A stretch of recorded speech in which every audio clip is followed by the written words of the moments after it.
B R Patil ಅವರ ಈ ಒಂದು ಹೇಳಿಕೆ ಬಿಜೆಪಿಗೆ ಬ್ರಹ್ಮಾಸ್ತ್ರ ಸಿಕ್ಕಂಗಾಗಿದೆ. ಕಾಂಗ್ರೆಸ್ ಪಕ್ಷದ ಒಳಗಡೆ ಈಗ ಕಾಂಗ್ರೆಸ್ ಪಕ್ಷ ಮತ್ತು ಕಾಂಗ್ರೆಸ್ ಪಕ್ಷ ಕಾಂಗ್ರೆಸ್ ಅನ್ನೋ ರೀತಿಯಲ್ಲಾಗಿದೆ. ಬಿಆರ್ ಪಾಟೀಲ್ ಅವರ ಆಡಿಯೋ ಸಿದ್ದರಾಮಯ್ಯ ಸರ್ಕಾರಕ್ಕೆ ಈಗ ತೀರಾ ಮುಜುಗರ ತಂದಿದೆ. ಸಿದ್ದರಾಮಯ್ಯ ರಾಜೀನಾಮೆಗೆ ಕೂಗು ಜೋರಾಗಿದೆ. ಕಾಂಗ್ರೆಸ್ ಸರ್ಕಾರದಲ್ಲಿ ಭ್ರಷ್ಟಾಚಾರ ಅನ್ನೋ ತಾರಕಕ್ಕೇರಿದೆ. ಪಾಟೀಲ್ ಆಡಿಯೋದಲ್ಲೇ ಕರ್ಮಕಾಂಡ ಬಯಲಾಗಿದೆ. ಬಿಜೆಪಿ ಎಂಎಲ್ಸಿ ನಾರಾಯಣಸ್ವಾಮಿ ವಾಗ್ದಾಳಿ ಮಾಡಿದ್ದಾರೆ. ರಾಜ್ಯದಲ್ಲಿ ಅಭಿವೃದ್ಧಿ ಹಳ್ಳ ಹಿಡಿದಿದೆ ಅಂತೇಳಿ ಕಿಡಿಕಾರಿದ್ದಾರೆ. ಬೆಂಗಳೂರಿನಲ್ಲಿ ಬಿಜೆಪಿ ಎಂಎಲ್ಸಿ ಚೆಲುವಾದಿ ನಾರಾಯಣಸ್ವಾಮಿ ಏನ್ ಮಾತಾಡಿದ್ದಾರೆ ಕೇಳೋಣ ಬನ್ನಿ. ಮೊನ್ನೆ ನಾರಾಯಣಸ್ವಾಮಿ ಅವರು ಮಾತಾಡಿದ್ರು. ಚೆಲುವಾದಿ ನಾರಾಯಣಸ್ವಾಮಿ ಅವರಲ್ಲ, ಎಂಎಲ್ಸಿ ಮನೆ ಕೊಡೋದು, ಕಮಿಷನ್ ಕೊಟ್ಟವರಿಗೆ ಕಾಮಗಾರಿಗಳು ಕೊಡೋದು, ಫಲಾನುಭವಿಗಳ ಆಯ್ಕೆಯಲ್ಲಿ ದುಡ್ಡು ತಗೊಳ್ಳೋದು ಕಾಂಗ್ರೆಸ್ ಸರ್ಕಾರ ಬಂದಾಗಿಂದ ನಿರಂತರವಾಗಿ ನಡೀತಾ ಇದೆ. ನಾವೇನಾದ್ರೂ ಹೇಳಕ್ ಹೋದ್ರೆ ನೀವು ಪ್ರೂಫ್ ತೋರಿಸಿದ್ರೆ ನಮ್ಮನ್ನ ಡೈವರ್ಟ್ ಮಾಡಕ್ಕೆ ಪ್ರಯತ್ನ ಮಾಡ್ತಾರೆ. ಮೊನ್ನೆ ಬಸವರಾಜ ರಾಯರೆಡ್ಡಿ ಹೇಳಿದ್ರು, ವರ್ಗಾವಣೆಯಲ್ಲಿ ಭ್ರಷ್ಟಾಚಾರ ತಾಂಡವಾಡ್ತಾ ಇದೆ ಮಾತನ್ನು ಹೇಳಿದ್ರು. ಅದಾದ್ಮೇಲೆ ಸರ್ಕಾರದಲ್ಲಿ ಕೆಲಸಗಳೇ ಆಗ್ತಾ ಇಲ್ಲ ಅನ್ನೋ ಮಾತನ್ನು ಹೇಳಿದ್ರು. ಇನ್ನೊಂದ್ಸಲ ಹೇಳಿದ್ರು, ಇನ್ನೊಬ್ಬ ಶಾಸಕರು ಹೇಳಿದ್ರು, ಅಭಿವೃದ್ಧಿ ಕಾರ್ಯಗಳು ಸಂಪೂರ್ಣವಾಗಿ ನಿಂತೋಗಿದೆ, ಒಂದು ಹಿಡಿ ಮಣ್ಣಾಕಕ್ಕೆ ನಮ್ಮಲ್ಲಿ ದುಡ್ಡಿಲ್ಲ ಅನ್ನೋ ಮಾತನ್ನು ಹೇಳಿದ್ರು. ಇವಾಗ ವಿಶೇಷವಾಗಿ ಬಿಆರ್ ಪಾಟೀಲ್ ಅವರಿಗೆ ನಾನು ಧನ್ಯವಾದ ಸಲ್ಲಿಸ್ತಾ ಇದ್ದೇನೆ.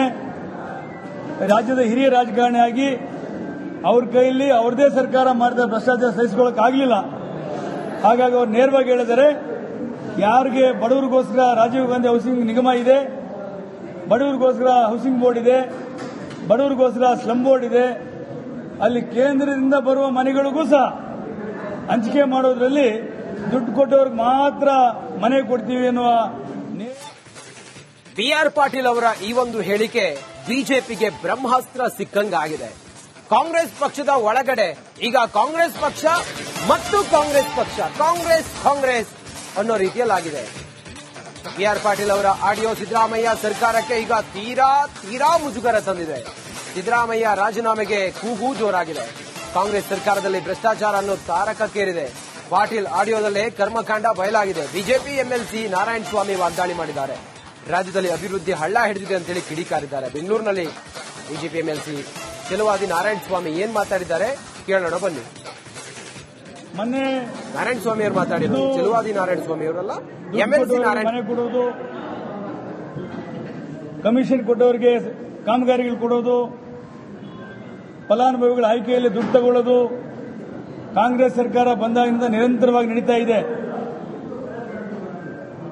ನಾವೇನಾದ್ರೂ ಹೇಳಕ್ ಹೋದ್ರೆ ನೀವು ಪ್ರೂಫ್ ತೋರಿಸಿದ್ರೆ ನಮ್ಮನ್ನ ಡೈವರ್ಟ್ ಮಾಡಕ್ಕೆ ಪ್ರಯತ್ನ ಮಾಡ್ತಾರೆ. ಮೊನ್ನೆ ಬಸವರಾಜ ರಾಯರೆಡ್ಡಿ ಹೇಳಿದ್ರು, ವರ್ಗಾವಣೆಯಲ್ಲಿ ಭ್ರಷ್ಟಾಚಾರ ತಾಂಡವಾಡ್ತಾ ಇದೆ ಮಾತನ್ನು ಹೇಳಿದ್ರು. ಅದಾದ್ಮೇಲೆ ಸರ್ಕಾರದಲ್ಲಿ ಕೆಲಸಗಳೇ ಆಗ್ತಾ ಇಲ್ಲ ಅನ್ನೋ ಮಾತನ್ನು ಹೇಳಿದ್ರು. ಇನ್ನೊಂದ್ಸಲ ಹೇಳಿದ್ರು, ಇನ್ನೊಬ್ಬ ಶಾಸಕರು ಹೇಳಿದ್ರು, ಅಭಿವೃದ್ಧಿ ಕಾರ್ಯಗಳು ಸಂಪೂರ್ಣವಾಗಿ ನಿಂತೋಗಿದೆ, ಒಂದು ಹಿಡಿ ಮಣ್ಣಾಕಕ್ಕೆ ನಮ್ಮಲ್ಲಿ ದುಡ್ಡಿಲ್ಲ ಅನ್ನೋ ಮಾತನ್ನು ಹೇಳಿದ್ರು. ಇವಾಗ ವಿಶೇಷವಾಗಿ ಬಿಆರ್ ಪಾಟೀಲ್ ಅವರಿಗೆ ನಾನು ಧನ್ಯವಾದ ಸಲ್ಲಿಸ್ತಾ ಇದ್ದೇನೆ. ರಾಜ್ಯದ ಹಿರಿಯ ರಾಜಕಾರಣಿಯಾಗಿ ಅವ್ರ ಕೈಯಲ್ಲಿ ಅವ್ರದೇ ಸರ್ಕಾರ ಮಾಡಿದ ಭ್ರಷ್ಟಾಚಾರ ಸಹಿಸಿಕೊಳ್ಳಕ್ಕಾಗಲಿಲ್ಲ.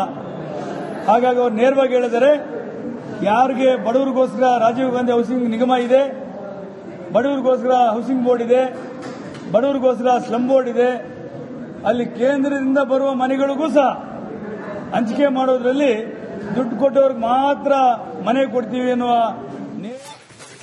ಬಿಆರ್ ಪಾಟೀಲ್ ಅವರ ಈ ಒಂದು ಹೇಳಿಕೆ ಬಿಜೆಪಿಗೆ ಬ್ರಹ್ಮಾಸ್ತ್ರ ಸಿಕ್ಕಂಗಾಗಿದೆ. ಕಾಂಗ್ರೆಸ್ ಪಕ್ಷದ ಒಳಗಡೆ ಈಗ ಕಾಂಗ್ರೆಸ್ ಪಕ್ಷ ಮತ್ತು ಕಾಂಗ್ರೆಸ್ ಪಕ್ಷ ಕಾಂಗ್ರೆಸ್ ಅನ್ನೋ ರೀತಿಯಲ್ಲಾಗಿದೆ. ಬಿಆರ್ ಪಾಟೀಲ್ ಅವರ ಆಡಿಯೋ ಸಿದ್ದರಾಮಯ್ಯ ಸರ್ಕಾರಕ್ಕೆ ಈಗ ತೀರಾ ಮುಜುಗರ ತಂದಿದೆ. ಸಿದ್ದರಾಮಯ್ಯ ರಾಜೀನಾಮೆಗೆ ಕೂಗು ಜೋರಾಗಿದೆ. ಕಾಂಗ್ರೆಸ್ ಸರ್ಕಾರದಲ್ಲಿ ಭ್ರಷ್ಟಾಚಾರ ಅನ್ನೋ ತಾರಕಕ್ಕೇರಿದೆ. ಪಾಟೀಲ್ ಆಡಿಯೋದಲ್ಲೇ ಕರ್ಮಕಾಂಡ ಬಯಲಾಗಿದೆ. ಬಿಜೆಪಿ ಎಂಎಲ್ಸಿ ನಾರಾಯಣಸ್ವಾಮಿ ವಾಗ್ದಾಳಿ ಮಾಡಿದ್ದಾರೆ. ರಾಜ್ಯದಲ್ಲಿ ಅಭಿವೃದ್ಧಿ ಹಳ್ಳ ಹಿಡಿದಿದೆ ಅಂತೇಳಿ ಕಿಡಿಕಾರಿದ್ದಾರೆ. ಬೆಂಗಳೂರಿನಲ್ಲಿ ಬಿಜೆಪಿ ಎಂಎಲ್ಸಿ ಚೆಲುವಾದಿ ನಾರಾಯಣಸ್ವಾಮಿ ಏನ್ ಮಾತಾಡಿದ್ದಾರೆ ಕೇಳೋಣ ಬನ್ನಿ. ಮೊನ್ನೆ ನಾರಾಯಣಸ್ವಾಮಿ ಅವರು ಮಾತಾಡಿದ್ರು. ಚೆಲುವಾದಿ ನಾರಾಯಣಸ್ವಾಮಿ ಅವರಲ್ಲ, ಎಂಎಲ್ಸಿ ಮನೆ ಕೊಡೋದು, ಕಮಿಷನ್ ಕೊಟ್ಟವರಿಗೆ ಕಾಮಗಾರಿಗಳು ಕೊಡೋದು, ಫಲಾನುಭವಿಗಳ ಆಯ್ಕೆಯಲ್ಲಿ ದುಡ್ಡು ತಗೊಳ್ಳೋದು ಕಾಂಗ್ರೆಸ್ ಸರ್ಕಾರ ಬಂದಾಗಿನಿಂದ ನಿರಂತರವಾಗಿ ನಡೀತಾ ಇದೆ. ನಾವೇನಾದ್ರೂ ಹೇಳಕ್ ಹೋದ್ರೆ ನೀವು ಪ್ರೂಫ್ ತೋರಿಸಿ ಅಂತ ನಮ್ಮನ್ನ ಡೈವರ್ಟ್ ಮಾಡಕ್ಕೆ ಪ್ರಯತ್ನ ಮಾಡ್ತಾರೆ. ಮೊನ್ನೆ ಬಸವರಾಜ ರಾಯರೆಡ್ಡಿ ಹೇಳಿದ್ರು, ವರ್ಗಾವಣೆಯಲ್ಲಿ ಭ್ರಷ್ಟಾಚಾರ ತಾಂಡು ಮಾಡ್ತಾ ಇದ್ದು ಮಾತನ್ನು ಹೇಳಿದ್ರು. ಅದಾದ್ಮೇಲೆ ಸರ್ಕಾರದಲ್ಲಿ ಕೆಲಸಗಳೇ ಆಗ್ತಾ ಇಲ್ಲ ಅನ್ನೋ ಮಾತನ್ನು ಹೇಳಿದ್ರು.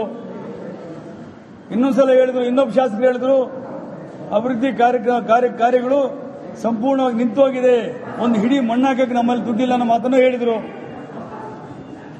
ಇವಾಗ ವಿಶೇಷವಾಗಿ BR ಪಾಟೀಲ್ ಅವರಿಗೆ ನಾನು ಧನ್ಯವಾದ ಸಲ್ಲಿಸ್ತಾ ಇದ್ದೇನೆ.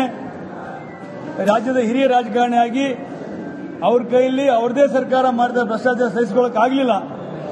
ಹಾಗಾಗಿ ಅವ್ರು ನೇರವಾಗಿ ಹೇಳಿದರೆ, ಯಾರಿಗೆ ಬಡವರಿಗೋಸ್ಕರ ರಾಜೀವ್ ಗಾಂಧಿ ಹೌಸಿಂಗ್ ನಿಗಮ ಇದೆ, ಬಡವರಿಗೋಸ್ಕರ ಹೌಸಿಂಗ್ ಬೋರ್ಡ್ ಇದೆ, ಬಡವರಿಗೋಸ್ಕರ ಸ್ಲಮ್ ಬೋರ್ಡ್ ಇದೆ, ಅಲ್ಲಿ ಕೇಂದ್ರದಿಂದ ಬರುವ ಮನೆಗಳಿಗೂ ಸಹ ಹಂಚಿಕೆ ಮಾಡೋದ್ರಲ್ಲಿ ದುಡ್ಡು ಕೊಟ್ಟವ್ರಿಗೆ ಮಾತ್ರ ಮನೆ ಕೊಡ್ತೀವಿ ಎನ್ನುವ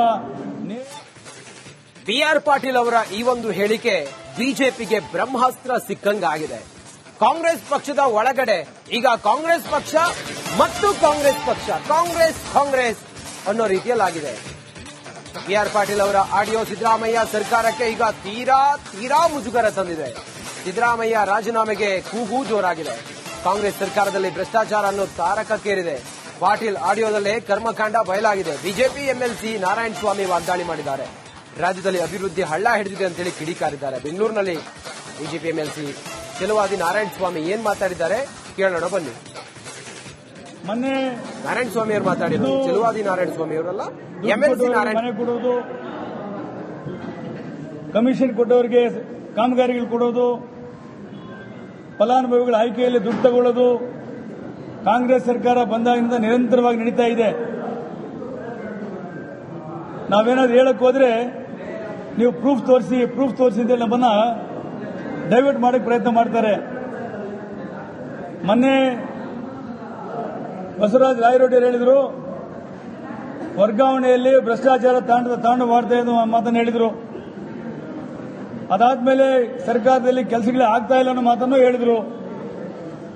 ಇನ್ನೊಂದ್ಸಲ ಹೇಳಿದ್ರು, ಇನ್ನೊಬ್ಬ ಶಾಸಕರು ಹೇಳಿದ್ರು, ಅಭಿವೃದ್ಧಿ ಕಾರ್ಯಗಳು ಸಂಪೂರ್ಣವಾಗಿ ನಿಂತೋಗಿದೆ, ಒಂದು ಹಿಡಿ ಮಣ್ಣಾಕಕ್ಕೆ ನಮ್ಮಲ್ಲಿ ದುಡ್ಡಿಲ್ಲ ಅನ್ನೋ ಮಾತನ್ನು ಹೇಳಿದ್ರು.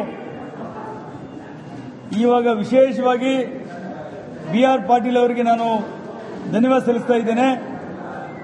ರಾಜ್ಯದ ಹಿರಿಯ ರಾಜಕಾರಣಿಯಾಗಿ ಅವ್ರ ಕೈಯಲ್ಲಿ ಅವ್ರದೇ ಸರ್ಕಾರ ಮಾಡಿದ ಭ್ರಷ್ಟಾಚಾರ ಸಹಿಸಿಕೊಳ್ಳಕ್ಕಾಗಲಿಲ್ಲ. ಹಾಗಾಗಿ ಅವ್ರು ನೇರವಾಗಿ ಹೇಳಿದರೆ, ಯಾರಿಗೆ ಬಡವರಿಗೋಸ್ಕರ ರಾಜೀವ್ ಗಾಂಧಿ ಹೌಸಿಂಗ್ ನಿಗಮ